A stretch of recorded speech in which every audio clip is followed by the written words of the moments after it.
WhatsApp guys, మనమైతే గువాహటిలో present ఎక్కడున్నామో తెలిసిందే కదా మీకు. భారత్ సేవాశ్రమంలో అయితే ఉన్నాము. మనం ఫ్రీగా ఫుడ్ అయితే తిన్నాము, ఫ్రీగా స్టే అయితే తీసుకున్నాము. ఈరోజు మనం ఎక్కడికి వెళ్ళబోతున్నామో తెలుసా? ఎందుకు అక్కడికి వెళ్ళిన తర్వాత అయితే చూపించేస్తాను. మామ, మనం ఇప్పుడు అస్సాంలోని పవర్ఫుల్ టెంపుల్ అయిన కామాఖ్య టెంపుల్కి వచ్చేసాము. ఇది అమ్మవారి శక్తిపీఠం, కామాఖ్య టెంపుల్. ఇక్కడ అమ్మవారి శక్తి ఎంతో ప్రత్యేకమంటారు మామ. దేశంలో ఉన్న 51 శక్తిపీఠాల్లో ఇది చాలా పవర్ఫుల్ ప్లేస్. మొదటిగా రాగానే మనకి ఫుల్ ఆకలేసేసింది మామ. మనమైతే దూరేసాము లైన్లో.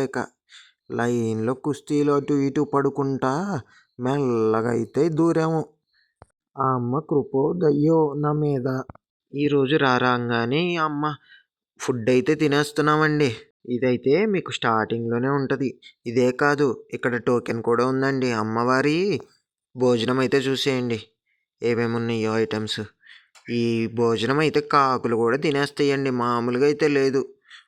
ఈ భోజనం తిన్న తర్వాత మనమైతే టెంపుల్ దగ్గరికి అయితే వచ్చేసాం. చలో లోపలికైతే టెంపుల్ లోపలికైతే ఎంటర్ అయిపోయామండి. ప్రతి సంవత్సరం అంబుబాజీ మేళా సమయంలో ఇక్కడికి లక్షల మంది వస్తారు. ఇక్కడి వైబ్, ఇక్కడి ఎనర్జీ నిజంగా మాటల్లో చెప్పలేవు మామ. వెయిట్ గైస్, ఇక్కడ మీకు చెప్తా మర్చిపోయాను. ఇక్కడ వచ్చేవాళ్ళు ఒక 500 రూపాయి అయితే తెచ్చుకోండి. బికాజ్ ఇక్కడ దర్శనానికి అయితే ఫ్రీ దర్శనానికి ఇబ్బంది కలగవచ్చు. మీ సురక్షణ కోసమే చెప్తున్నాను, జాగ్రత్త, ముందే చెప్తున్నాను. ఒక్కసారి ఈ టెంపుల్కి వస్తే మనసు డిఫరెంట్ ఫీల్ అవుతుంది.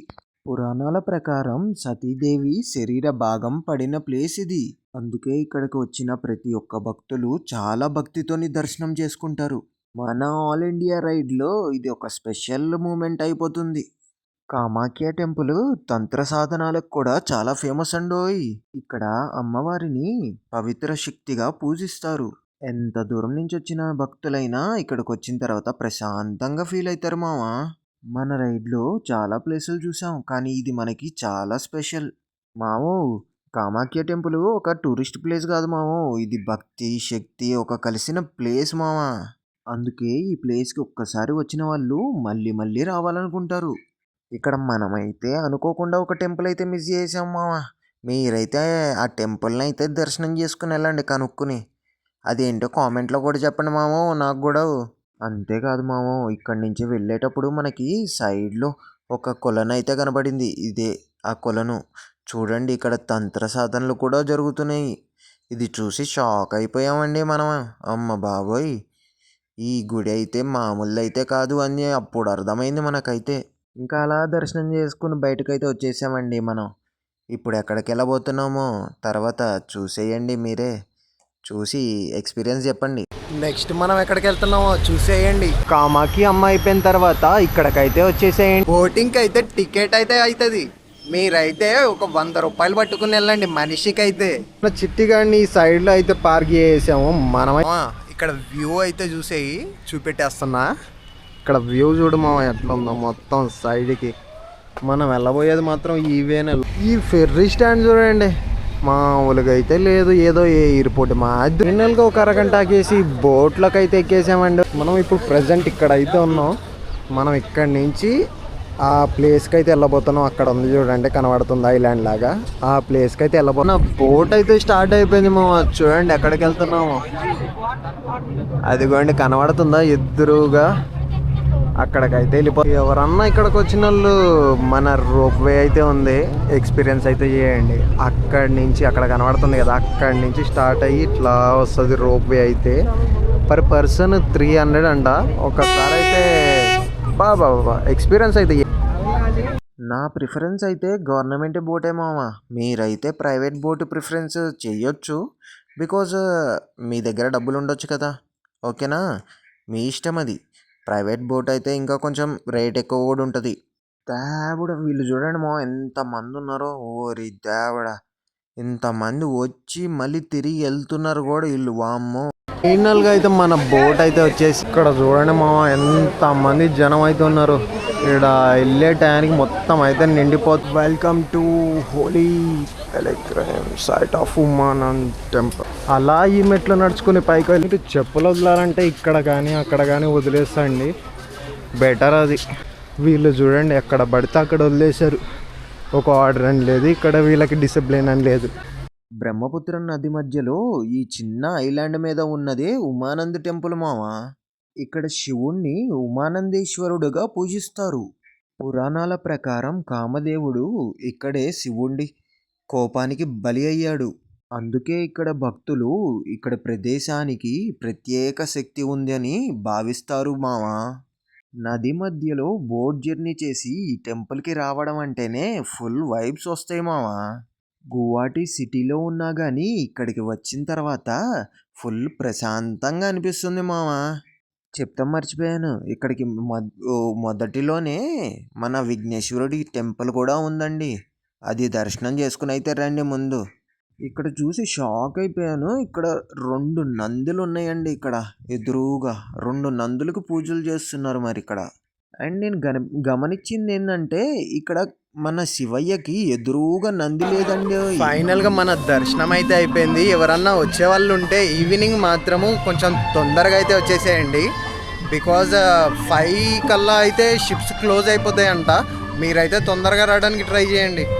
మనకి 5 అయితే అయిపోయింది. షిప్ చూస్తే మరి ఉంది తెలియదు మనకైతే. ఇక్కడి నుంచి ఇప్పుడు ఎక్కడికి వెళ్తామనే కదా మీ డౌట్. చూసే అయితే ఉందంట. ఈ బోట్ అయితే ఎక్కుతున్నాము, చూసేయండి ఎలా ఉందో. ఈ మధ్యలో అన్నా ఈ ఏజ్లో ఇలా దిగావు కదా, ఎర్నింగ్ ఎలా, స్టడీ ఎలా మొత్తం అనేసి. స్టడీ నాది కంప్లీట్ అయిందన్న. అన్న అయితే మనకి సలాడ్ అయితే కొనిచ్చేసాడండి. అది మనం ఒక్కసారి అడగంగానే కొనిచ్చేసాడు. అన్న అయితే ఆర్మీ అంట మరి చెప్పాడు మనకైతే. అక్కడ చెప్తామైతే మర్చిపోయాను గైస్. అక్కడ సన్సెట్ అయితే చూసుకోండి, ఒక రేంజ్లో ఉంటుంది. బాగా మీకైతే మర్చిపోలేరు అక్కడ మూమెంట్ అయితే. మనమైతే ప్రజెంట్ 15 కిలోమీటర్స్ ట్రావెల్ చేసి అయితే ఈ ప్లేస్కి అయితే వచ్చేసాం చూడండి మామ. ఇప్పుడు గువాహటిలోని పవిత్రమైన వశిష్ఠ టెంపుల్ దగ్గర ఉన్నాము. రామాయణం కాలంలో రాముడికి గురువైన వశిష్ఠుడు ఇక్కడే తపస్సు చేశాడని చెబుతారు. అడవుల మధ్యలో చిన్న చిన్న జలపాతాల మధ్యలో ఉన్న ఈ ప్రదేశం చూసిన వెంటనే ఒక ప్రశాంతమైన ఫీల్ వస్తుంది మామ. ఇక్కడ ప్రవహించే 3 జలధారలు ఈ ఆలయానికి ప్రత్యేకత తీసుకొస్తాయి. ఆధ్యాత్మికత, ప్రకృతి 2 కలిసిన ఈ వశిష్ఠ ఆలయం నిజంగా గువాహటిలో చాలా హిడెన్ జెమ్ మామ. ఈ గుడైతే వశిష్ఠుడిదే కానీ ఇక్కడైతే మన శివయ్యకైతే పూజలు అయితే జరుగుతాయండోయ్. ఈ నది మన వశిష్ఠుడు పుట్టించాడంటండోయ్ మన శివయ్యని తపస్సు చేసుకుని. మీరైతే మార్నింగ్ టైం అయితే రండండోయ్. ఈ నది దగ్గర ఈ టెంపుల్ని చూస్తుంటే అద్భుతంగా అయితే అనిపిస్తుంది. అసలు మీకు ఇక్కడ వదిలి వెళ్ళాలనిపించదండి. టెంపుల్ కంటే ఇక్కడ నేచరు నెక్స్ట్ లెవెల్ ఉంటుంది మామ. చూసి అయితే మామూలుగా ఉండదు. ఎంజాయ్ అయితే చేసి అలా ఎంజాయ్ చేసిన తర్వాత అయితే మన శివయ్యనైతే దర్శనం చేసుకోమావా లోపలికి వెళ్ళి. అద్భుతంగా అయితే ఉంటుంది. మన శివయ్య టెంపుల్ అయితే దాదాపు 500 సంవత్సరాల క్రితం ఉంది మామ. సారీ మామ, ఇక్కడ వాళ్ళు చెప్పింది ఏంటంటే 550 సంవత్సరాల క్రితం ఉందంట ఇది.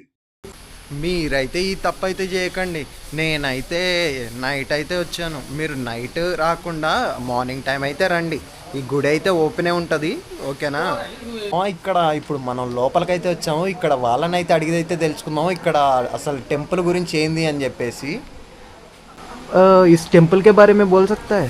ये वशिष्ठ जी का आश्रम है। हाँ, राम जी का गुरु वशिष्ठ मुनि ने भगवान शंकर जी को यहाँ शंकर जी का मंत्र जप करके शंकर जी के साथ यही जगह पर विलीन हो गया, मतलब समाधि हो गया। भगवान को तो समाधि नहीं है, ऐसे वशिष्ठ मुनि यहाँ शिला रूप जैसे रुक गया। ये मंदिर का पीछे में जो नदी है ये वशिष्ठ गंगा है। जिस समय वशिष्ठ मुनि यहाँ तपस्या करने आया था इसी समय में पानी नहीं है, पानी नहीं को कुछ नहीं होगा। सारा चीज़ के लिए तो पानी चाहिए। तब वशिष्ठ मुनि ब्रह्मा को स्तुति किया कि प्रभु यहाँ का पानी का कोई व्यवस्था नहीं। तब वशिष्ठ मुनि को ब्रह्मा ने दिया तारा मंत्र जप करके गंगा आवाहन करो। तब वशिष्ठ मुनि तारा मंत्र जप करके ये गंगा आवाहन करो। जैसे भागीरथी गंगा, ये वशिष्ठ गंगा।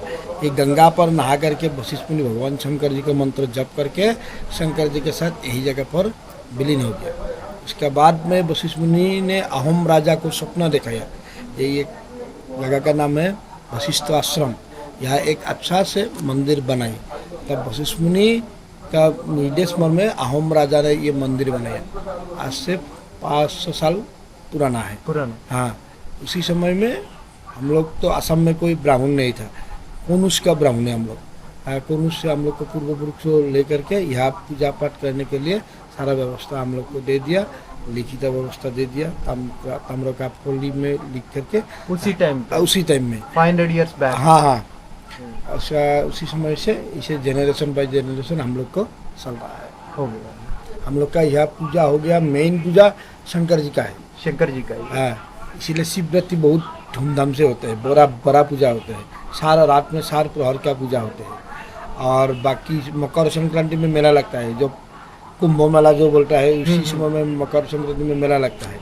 और श्रावण में आजकल बोलबम शुरू हो जाता है। श्रावण का जो गुरु पूर्णिमा से राखी पूर्णिमा तक 1 महीने पूरा आदमी भक्तों का पूरा भीड़ रहता है। पूरा सोमवार में तो पूरा भीड़ लगता है, सोमवार और संडे, रविवार को। संडे। बाकी बार में थोड़ा कमती होता है, लेकिन सोमवार और संडे को ये दोनों को पूरा भीड़ लगता है। इधर टाइमिंग बता सकता है? टाइमिंग सुबह 6 बजे खुलते हैं, शाम को 6 बजे बंद होता है। 6 बजे बंद है। हाँ, यार रात में कोई आने जाने का कोई ये नहीं है। बाहर वाला जो मंदिर है जब पूरा रात खुला रहता है, हम लोग का आश्रम में ऐसा नहीं है। लोड शेडिंग हो जाएगा तो पूरा अंदर ही हो जाता है, इसलिए कोई ऐसा व्यवस्था नहीं है। आरती हो गया, आरती के बाद मंदिर का बंद हो जाता है। మా విన్నారు కదా, ఇక్కడ మొత్తం డీటెయిల్స్ అయితే అడిగాను. ఇదే డీటెయిల్స్ అయితే. చలో ఇక్కడైతే మనం అక్కడికి వెళ్ళి మాట్లాడుకుందాం. మన అలా వెళ్ళి ఫుడ్ అయితే తినేసి ఈరోజు ట్రిప్ అయితే కంప్లీట్ అయితే చేసుకున్నాం. మనమైతే ఇక్కడి నుంచి రేపు అయితే బయలుదేరదాం. ఇక్కడ మీకు మొత్తం తిరిగి ఎక్స్ప్లోర్ అయితే చేశానని చెప్పేసి నమ్ముతున్నా. మీకు ఏదో ఇన్ఫర్మేషన్ ఇచ్చానని చెప్పేసి అనుకుంటున్నా. మీరైతే సపోర్ట్ అయితే చేయాలి. ఇక చలో గైస్, ఈ వీడియోని ఇక్కడ ఎండ్ చేద్దాం. లైక్, షేర్ అండ్ సబ్స్క్రైబ్ అయితే కొట్టేసేయండి. ఈ వీడియోకి తప్పకుండా ఒక 100 లైక్లన్నా వస్తే కనీసం అనుకుంటున్నాను. చలో.